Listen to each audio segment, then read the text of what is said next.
Bonjour et bienvenue sur Didikov Éducation. Aujourd'hui, nous y voici à une nouvelle vidéo. Sans plus tarder, nous allons passer au vif du sujet. Étude de quelques mouvements cinématiques. Au grand 1, nous avons mouvement de translation et de rotation uniforme. Au petit a, nous avons le mouvement rectiligne uniforme. Alors, le mouvement est dit à rectiligne uniforme lorsque la vitesse est une constante et l'accélération, qui est la dérivée de la vitesse par rapport au temps, est nulle. Alors, nous avons l'équation horaire x qui est égale à v facteur de t moins t0 plus x0. À t égale à 0, nous avons x de t qui est égal à v fois t plus x0. Et au B, nous avons le mouvement circulaire uniforme. Le mouvement est dit circulaire uniforme lorsque la vitesse angulaire est une constante et l'accélération angulaire qui est égale à la dérivée de la vitesse angulaire par rapport au temps est égale à 0. Nous avons l'équation horaire θ de t qui est égal à oméga de t moins facteur de t moins t0 plus θ0. À t égale à 0, nous avons θ de t qui est égal à θ.0 de t plus v0. Rappelons ici que oméga n'est autre que θ.0. Alors, la période grand T est le temps nécessaire au cours duquel le temps matériel ou le point matériel effectue un tour complet. D'où la période est égale à 2π sur la vitesse angulaire. Le petit c, nous avons la base de freinée. Donc, la vitesse ou l'accélération a des composantes sur la base de freinée. A qui est égal à AT suivant l'axe tangentiel plus AN suivant l'axe normal qui est égal à la dérivée de la vitesse par rapport au temps suivant l'axe tangentiel bien évidemment, plus la vitesse au carré fois le rayon de courbure suivant l'axe normal ou tout justement l'accélération tangentielle qui est égale à la dérivée de la vitesse par rapport au. C'est donc cette accélération qui est due à la variation du module du vecteur vitesse. Et AN qui est égal à R du rayon de courbure multiplié par la vitesse au carré. C'est l'accélération normale due au changement de direction. Et à la remarque, pour montrer qu'un mouvement est circulaire uniforme, il suffit de montrer que l'accélération est égale à l'accélération normale suivant l'axe normal et l'accélération normale est égale à la vitesse au carré multipliée par le rayon de courbure. Et donc, quelles sont les caractéristiques de l'accélération? Nous avons pour un mouvement circulaire uniforme la direction qui est radiale, le sens qui est centripète, l'intensité 1 qui est égale à l'accélération normale, la vitesse au carré fois R qui est égale au rayon multiplié par la vitesse angulaire OB.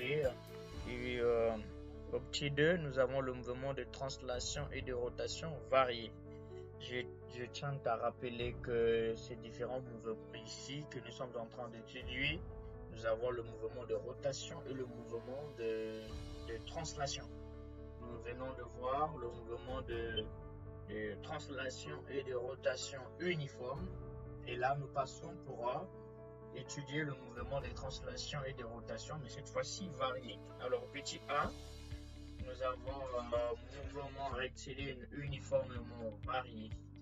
Alors, quelles sont les équations horaires? D'abord, la condition, c'est que l'accélération devient une constante et la vitesse varie en fonction du temps. Donc, V est égal à un facteur de t moins t0 plus v0. V qui est égal à la dérivée de la position de x par rapport au temps. En définitive, on trouve x de t qui est égal à 1 demi de at carré plus v0 t plus x0. Voilà. Donc, la position ici pour un mouvement rectiligne uniformément varié, x égale à 1 demi de at carré plus v0t plus x0. Et vt, la vitesse, est égale à l'accélération multipliée par les temps plus la vitesse initiale v0. Alors la RIT, qui est la relation indépendante du temps en cycle, c'est donc la variation de la vitesse entre deux instants, voilà, ou entre deux points, parce que c'est indépendamment du temps, c'est entre deux points ou deux distances.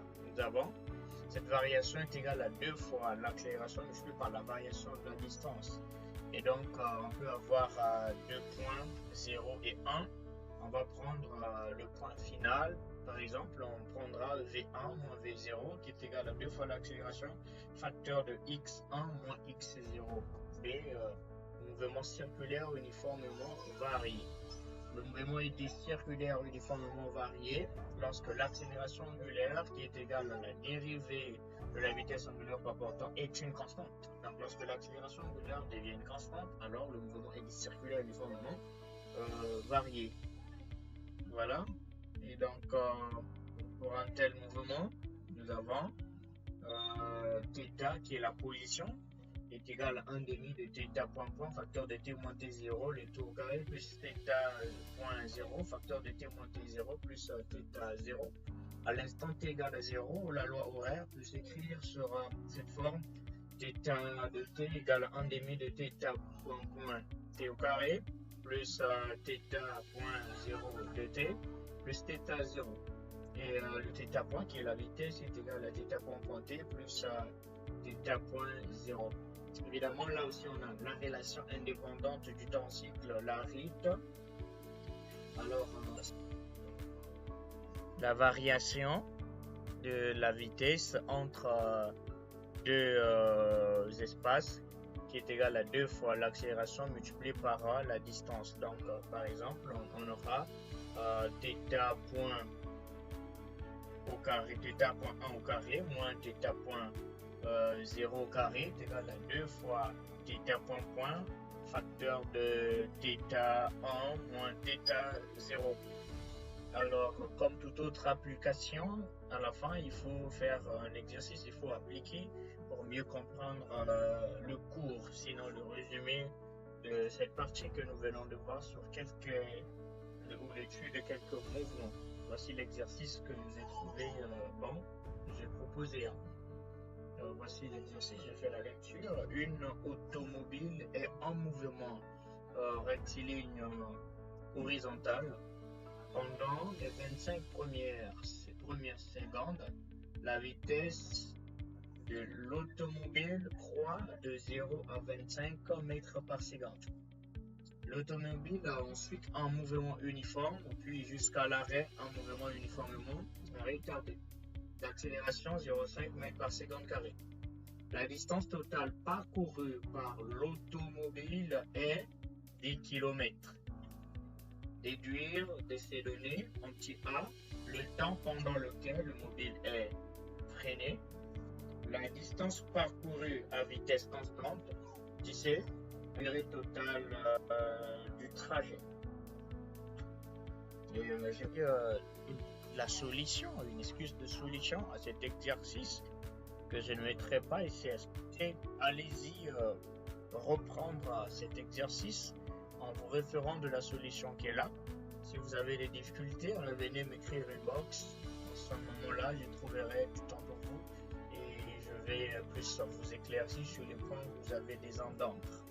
Alors, on se dit à plus pour une nouvelle vidéo.